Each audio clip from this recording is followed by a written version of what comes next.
விழுப்புரத்தில் வாகன தணிக்கையின் போது தமிழகத்தின் பல்வேறு பகுதிகளில் ஏடிஎம் மையங்களில் பணம் கொள்ளையடித்த 5 பேரை காவல்துறையினர் கைது செய்தனர். விழுப்புரம் மாவட்டம் விக்கிரவாண்டி சுங்கச்சாவடியில் காவல்துறையினர் தீவிர கண்காணிப்பில் ஈடுபட்டிருந்தனர்.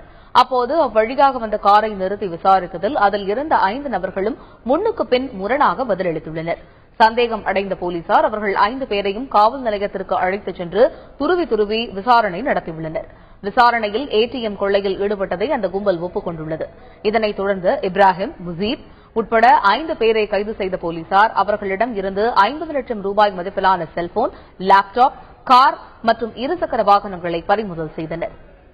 ஸ்கிம்மர் டிவைஸ் மற்றும் கேமரா பொருத்தி வாடிக்கையாளரின் வங்கிக் கணக்கு மற்றும் ரகசிய குறியீடுகளை அறிந்து போலியாக ஏடிஎம் கார்டுகள் தயார் செய்து அதன் மூலம் வாடிக்கையாளரின் வங்கிக் கணக்கிலிருந்து பணம் எடுக்க கற்றுக்கொண்டதாகவும் பின்னர் வங்கிக் கணக்கிலிருந்து பணம் எடுக்க கற்றுக்கொண்டதாகவும் பின்னர் தங்கள் ஊரை சேர்ந்த வீரமணி என்பவருடன் கலைஞர் அறிவாலயம் மற்றும் ரயில் நிலையம் விழுப்புரம் நகரில் உள்ள ஏடிஎம் வங்கியிலிருந்து ஸ்கிம்மர் டிவைஸ் மற்றும் கேமரா பொருத்தி பணம் எடுத்ததாக ஒப்புக்கொண்டுள்ளனர்.